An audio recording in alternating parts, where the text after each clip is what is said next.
సజీవుడైన దేవునికి స్తోత్రములు. ప్రభువు నామములో మీకు వందనములు. 2026 మే 21వ తారీఖు ఏర్పరచబడిన దైవవాక్యం 1 సమూయేలు 2వ అధ్యాయం 12వ వచనం. ఏలీ కుమారులు యెహోవాను ఎరుగని వారై మిక్కిలి దుర్మార్గులై ఉండిరి. ఈ వాక్యాన్ని బట్టి చూడగలిగితే ఏలీ యొక్క కుమారులు దేవుణ్ణి ఎరుగని వారు. ప్రభువునందు ప్రియమైన వారలారా, వారు ప్రధాన యాజకుని కుమారులే, యాజకులుగా పరిచర్య చేసిన వారే. అయితే వారి హృదయములు బెలియాలు మీద ఆనుకొనుచూ ఉండగలిగాయి. వారు నిజదేవుని ఎరుగని వారు. ఆయన తీర్పు తీర్చువాడని గుర్తించలేదు. ఆయన దహించు అగ్ని అని గ్రహించనూ లేదు.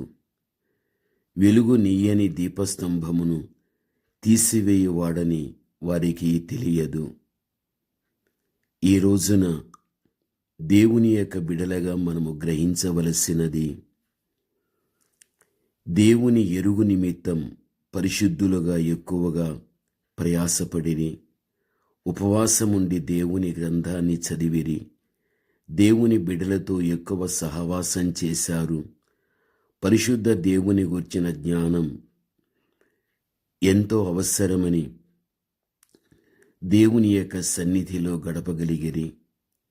మహిమ కలిగిన రాజు ఉన్నాడనియో, ఆయన మహిమ నుండి అధిక మహిమలోనికి తీసుకుని వెళ్ళగలుగుతాడని, ఇది వెనుకటి రోజుల్లో అనేకులు గ్రహించారు, ఆ విధముగా జీవించారు. నేటి కాలములో అనేకులు గ్రహించక, ఎరుగక, వీటన్నిటికీ ఎంతోమంది దూరముగా ఉండి జీవించుచూ ఉంటున్నారు. భక్తుడైనటువంటి మోషేను చూడగలిగితే, దేవుని మహత్యమును ఎరిగిన మోషే ఇలాగు దేవుని స్తుతించాడు: యెహోవా, వేల్పులలో నీవంటి వాడు ఎవడు? పరిశుద్ధతను బట్టి నీవు మహనీయుడవు.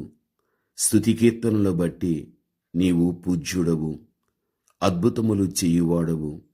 నీవంటి వాడు ఎవడు అని నిర్గమకాండం 15:11 చూడగలం.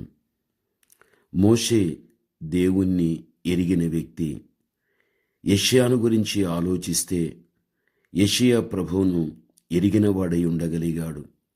గనుక అతని సేవా మలుపు తిరగగలిగాది. అత్యున్నతమైన సింహాసనమందు ప్రభువు ఆసీనుడై ఉండను చూడగలిగాడు.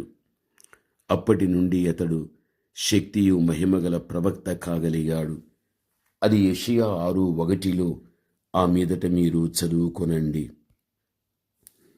అనేకులు యేసుక్రీస్తును ఎరుగని వారై ఉంటున్నారు.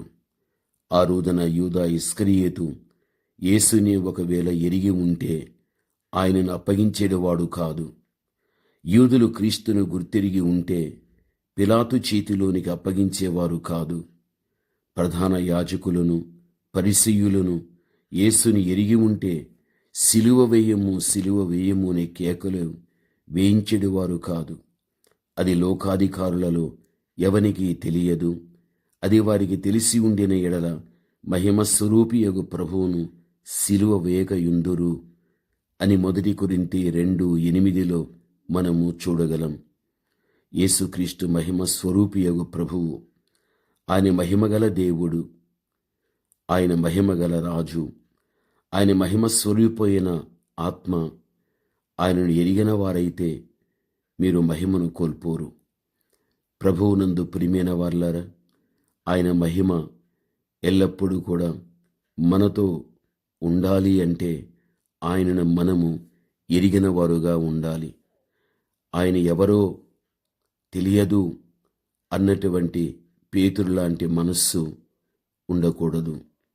అంతేకాదు, ఏలీ కుమారులు కూడా ఆయనను ఎరుగని వారుగానే వారు ఉంటూ ఉన్నారు. ఈ రోజున దేవుని కుమారుడుగా, దేవుని కుమార్తెగా ఆయనను మనము ఎరిగిన వారమై ఆయన గొప్పతనం ఏమిటో తెలుసుకున్న వారమై మనము జీవించినట్లయితే తెలుసుకున్నది ఏదైతే ఉందో అదే మన విశ్వాసాన్ని బలపరుస్తుంది, ధైర్యాన్ని బలపరుస్తుంది. మన జీవితం చక్కగా సవ్యంగా సాగటానికి కృపను చూపించగలుగుతుంది. ప్రార్థన. పరమ తండ్రి అయిన మా దేవ, ఘనమైన మీ నామమునకు స్తోత్రములు చెల్లిస్తున్నాము. ఎంతోమంది మిమ్మల్ని ఎరిగి కూడా ఎరుగని వారుగా తండ్రి జీవిస్తూ మీ మహిమ ప్రభావాన్ని పోగొట్టుకుంటున్నారు. ఈరోజు మీ బిడ్డలైన మా జీవితంలో మిమ్మల్ని మేము ఎరిగి ఉన్న కారణాన్ని బట్టి మీ గొప్పతనం ఏమిటో తెలుసుకున్న వారమై మా నిజ జీవితంలో తండ్రి మా ధైర్యం, మా విశ్వాసం ఏది తెలుసుకుంటేమో దాని యందు మేము పెట్టుకుని జీవించడం మీరు మాకిచ్చిన గొప్ప ధన్యకరమైన జీవితం. అటువంటి జీవిత విధానములో సాగిపోయే కృపను మీ బిడలమైన మాకు చూపమని యేసు నామములో ప్రార్థన చేస్తున్నాము తండ్రి. ఆమేన్.